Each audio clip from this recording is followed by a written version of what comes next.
बिहार में जनता दल यूनाइटेड के अगर प्रदर्शन की बात की जाए 2020 के चुनाव में तो 43 सीटों पर जनता दल यूनाइटेड सिमट गई और लगातार बिहार में जो प्रेशर पॉलिटिक्स है वो चल रहा है। इसके साथ ही जनता दल यूनाइटेड के जो 6 विधायक थे अरुणाचल प्रदेश में, उन्होंने भारतीय जनता पार्टी का दामन थाम लिया। बहरहाल इसको लेकर सियासत भी तेज़ थी। वहीं दूसरी तरफ एक बड़ी खबर निकल कर आई थी जनता दल यूनाइटेड के खेमे से कि बंगाल में 75 सीटों पर जनता दल यूनाइटेड अपना जो उम्मीदवार है उतारेगा और वहाँ का प्रभारी जिसे बनाया गया वो थे जनता दल यूनाइटेड के कद्दावर नेता और एमएलसी गुलाम रसूल बलियावी। बहरहाल इसके साथ ही अब एक बड़ा ऐलान जनता दल यूनाइटेड ने कर दिया है। जनता दल यूनाइटेड उत्तर प्रदेश में भी अकेले चुनाव लड़ेगी। गौरतलब हो कि 2017 में जब उत्तर प्रदेश में विधानसभा चुनाव हुए थे उस दौरान भी जनता दल यूनाइटेड ने वहां अपना चुनावी दमखम दिखाया था और जो नेतृत्व था उत्तर प्रदेश में वो मौजूदा जनता दल यूनाइटेड के जो राष्ट्रीय अध्यक्ष हैं आरसीपी सिंह उनका था। यानी कि आरसीपी सिंह के नेतृत्व में 2017 में चुनाव लड़ा गया था।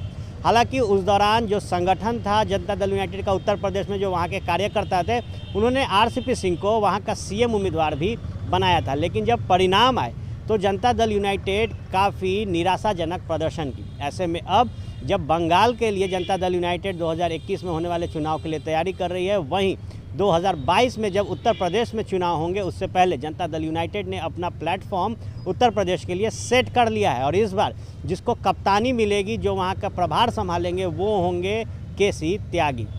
गौरतलब हो कि केसी त्यागी उत्तर प्रदेश से ही आते हैं। ऐसे में अब जब 2022 में वहाँ चुनाव लड़ना है तो केसी त्यागी वहाँ की कमान संभालेंगे। हालांकि केसी त्यागी ने उत्तर प्रदेश के रणनीति पर चर्चा की है। इससे पहले भी वो लखनऊ गए थे। लखनऊ में जाकर जनता दल की जो इकाई टीम है उसके साथ उन्होंने बैठक की, मुलाकात किया और आगे की जो रणनीति है उस पर भी चर्चा की।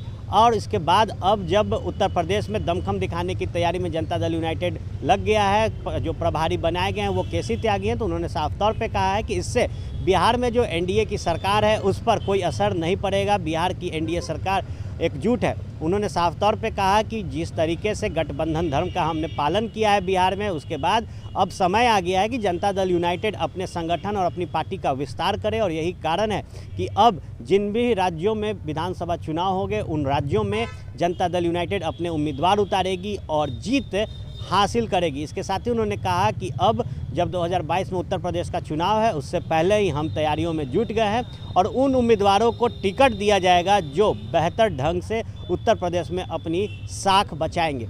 गौरतलब हो कि 2017 में जब चुनावी परिणाम आए थे तो कई सीटों पर जनता दल यूनाइटेड के जो उम्मीदवार हैं उनकी जमानत तक जब्त हो गई थी। लेकिन अब देखने वाली बात होगी कि जहां शुरुआती समय से ही 2022 के उत्तर प्रदेश के विधानसभा चुनाव के लिए जनता दल यूनाइटेड तैयारी कर रही है, उसके बाद जब कप्तान बदला है और कप्तान जब वहाँ के खुद केसी त्यागी हैं उनको दी गई है, तो देखने वाली बात होगी कि उत्तर प्रदेश में किस तरीके से जनता दल यूनाइटेड प्रदर्शन करती है। क्योंकि इस वक्त मौजूदा समय में उत्तर प्रदेश में भारतीय जनता पार्टी के एक प्रचंड बहुमत की सरकार है। तो आप कह सकते हैं कि उत्तर प्रदेश के मौजूदा मुख्यमंत्री योगी आदित्यनाथ को चुनौती देने के लिए जनता दल यूनाइटेड ने कप्तान बदल दिया, आरसीपी सिंह को हटाया और केसी त्यागी को कमान दी है चुनौती से लड़ने के लिए।